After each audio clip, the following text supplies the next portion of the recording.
Okay, so we're gonna make some biscuits.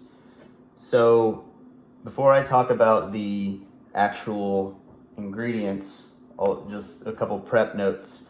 You wanna make sure you have a nice clean surface. That's where you'll be pounding out the biscuits. You wanna make sure you have everything sort of measured out. And the most important thing is the butter needs to be cut up into these small little cubes. So you want 6 to 7 tablespoons of butter, sort of depending on how buttery you want them. It's, start out with 6 and then go from there. But between 6 and 7 tablespoons, cut up into these small little chunks.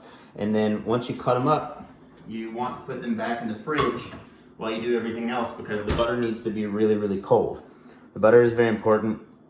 If the butter gets warm too quickly, then you'll end up with dense, hard, crumbly biscuits, and you don't want that. You want big, fluffy biscuits. So keep the butter cold while you do everything, and then keep in mind as you're making the ingredients. Once you start mixing in the wet ingredient, buttermilk, once you mix in the buttermilk, the next most important thing is that you want to get from buttermilk mix to oven in about 5 minutes and no more. So you have to plan to work pretty quickly once the buttermilk is mixed in. That can also lead to dry, hard, crumbly biscuits, and we don't want that. So yeah, that's the first things that they'll talk about, and then the actual mix itself. So you start by just mixing in all the dry ingredients in a big bowl. I've got 2 cups of flour, 1 teaspoon of baking soda, 1 teaspoon of baking powder, and 1 teaspoon of salt.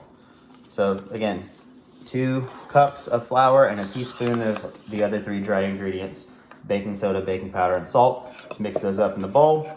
Just like a fork, no big deal. Get them nice and mixed up. And then once you have that done, you want to mix in the butter. Now, again, the butter is cold, so it's gonna be hard. So, and you don't wanna mix with your hands because that's going to warm up the butter and cause all the issues that we already talked about. So I use a pastry knife, looks like this. You can get one of these at Target or Amazon or wherever really. But now I'm gonna mix in the butter, so I'll pull it back out of the fridge,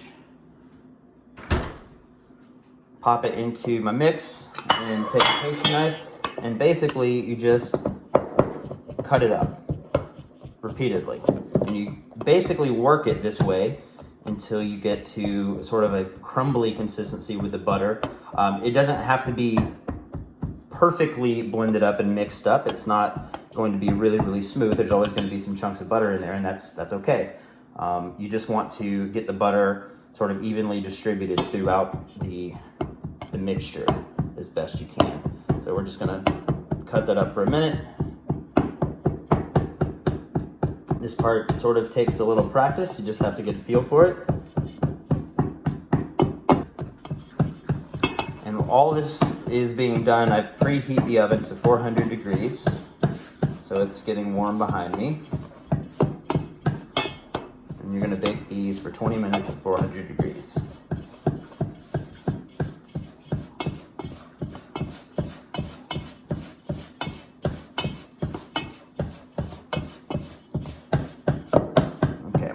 We are fairly good now. I don't know how it's gonna turn out on the phone video, but you can see it's a nice crumbly mixture. The butter, you don't have big butter chunks anymore. You've got these smaller little butter balls in there. Should be good. So yeah, that we've got a little bit of extra flour here. So you take your extra flour and you just spread it out on the countertop. This is going to keep the batter from sticking to the counters as you go. You'll still get a little bit of stickage, but this makes it a little easier to work with in the countertops. But so it's pretty important because this stuff gets really sticky.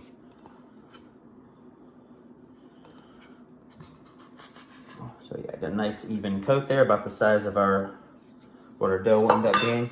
Now we got to mix in the buttermilk. So I've got 1 cup of buttermilk into the mixture. And again, once we mix this up, 5 minutes tops, and you got to get that in the oven. So pour it in the buttermilk.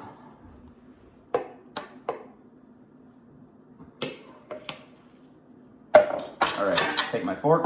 I'm just gonna mix.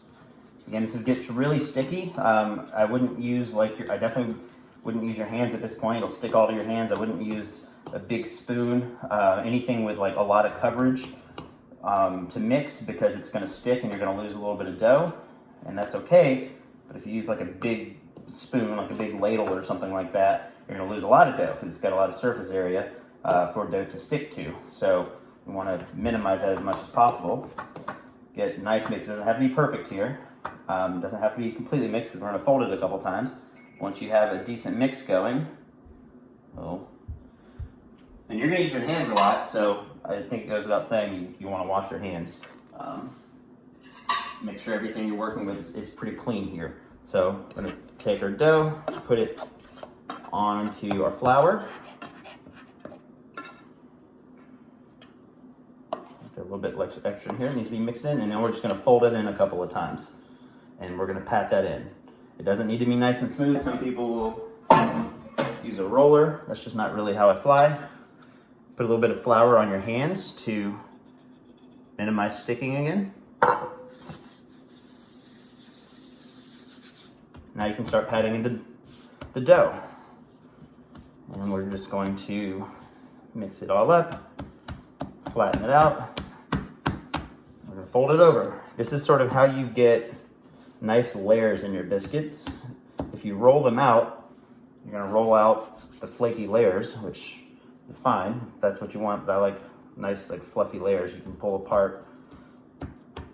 Some people think that you've got like canned biscuits if you do this, because you get those nice canned biscuit layers, but you can do this with homemade biscuits by just folding over your dough like this. So fold over, get a little bit more flour to work it in without sticking.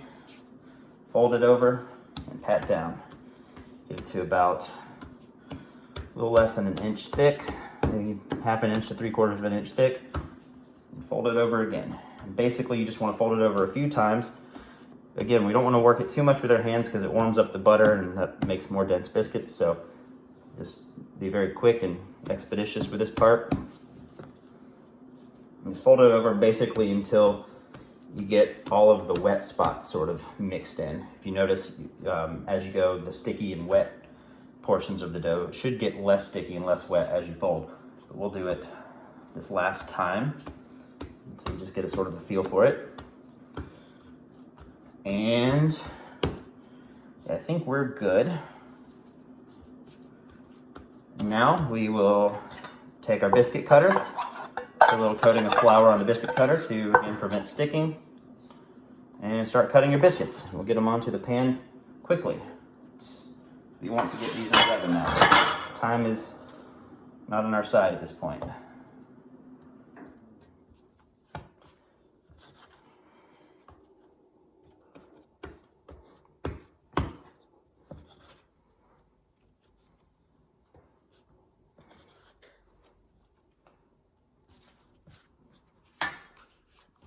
One more good one. And maybe not. There we go. One more good one. And then the rest, for just good measure, we'll ball it up and throw it on there. 20 minutes. Biscuits. Okay. Time to see what we've got. Oh, those look spectacular. Take some butter, butter the top.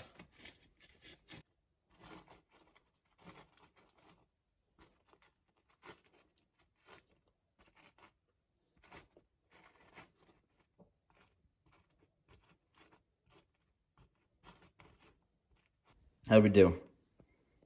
They're pretty good.